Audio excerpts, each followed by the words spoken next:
Fred Hogan with In The Know at Lawson & Beck, and joining me is Heather Dognazzi. Today we're going to talk about the top things that you can do to avoid surprises and ensure a smooth closing. So recently something that happened to me is a piece of property popped up on the MLS, and it looked great for some customers that I had. And I went out and checked it out and called my clients and got them all interested in it. And the next morning it disappeared, it got delisted. And when I spoke with the listing agent, apparently what happened is an imposter signed the listing agreement with her.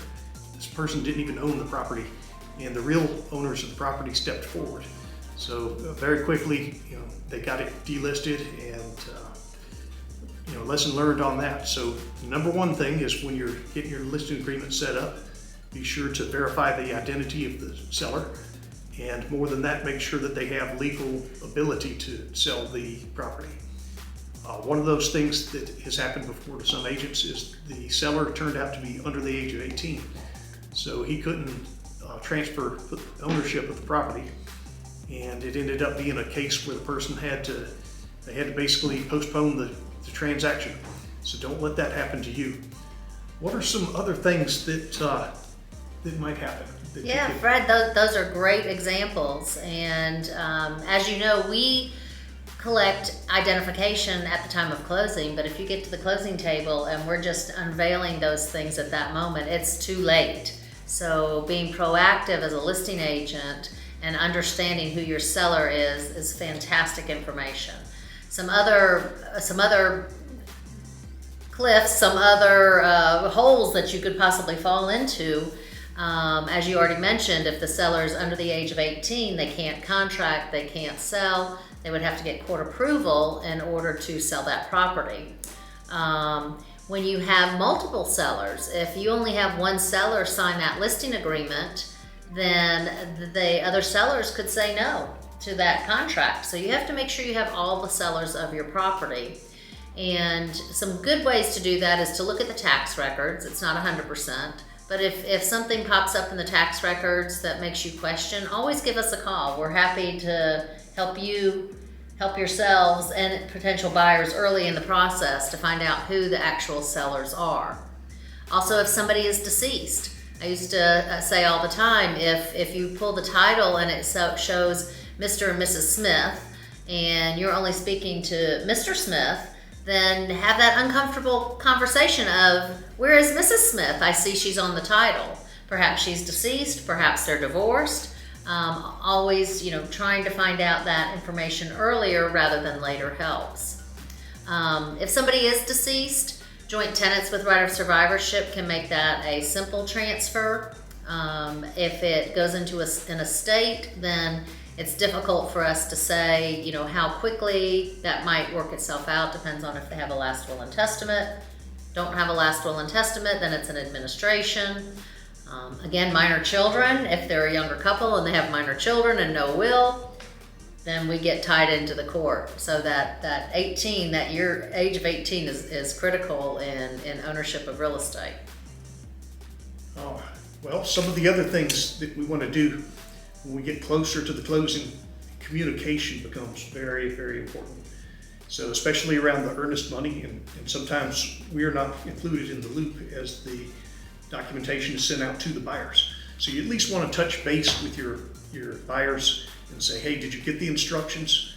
Make sure that they follow the best practices and call the closing attorneys to confirm that they got the correct information, and that it wasn't some type of a spam that we've seen happen in recent years. And make sure that they know which branch of the office to go to, because there'd be nothing worse than being at 3 o'clock closing and find out that they were in the office 20 miles away.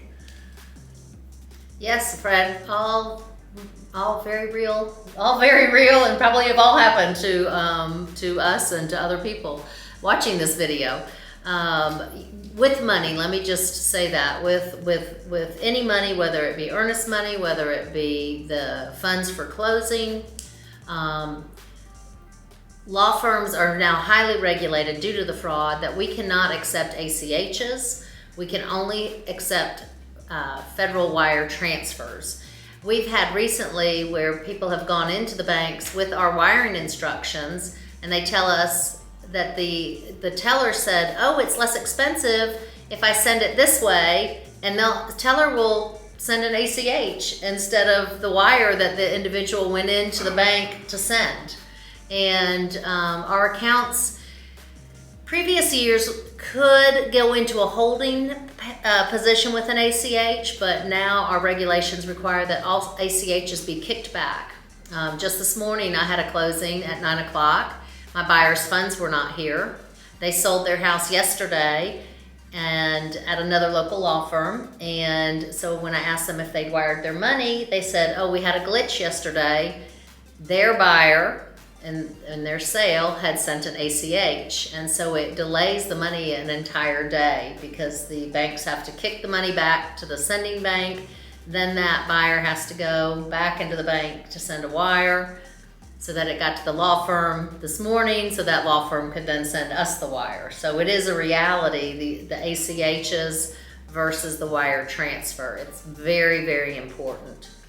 The other thing I can say on communication is your buyers should get their closing disclosure at least 3 days prior to closing. That is going to have a dollar amount on it. And I would always suggest that they use that as the amount to wire to us, and then bring a check to closing. And don't laugh when I say that. I realize that some of our younger purchasers don't even have checks anymore, but perhaps get a counter check. So if that amount changes any, then we have the wire and we can make up the difference in a check.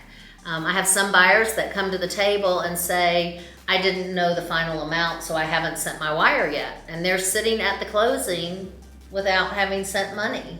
And that is very real that happens. And so from a buyer agent standpoint, really 3 days before closing, 2 days before closing, getting with that buyer to make sure that they have wired those funds. And then wired them to the correct location.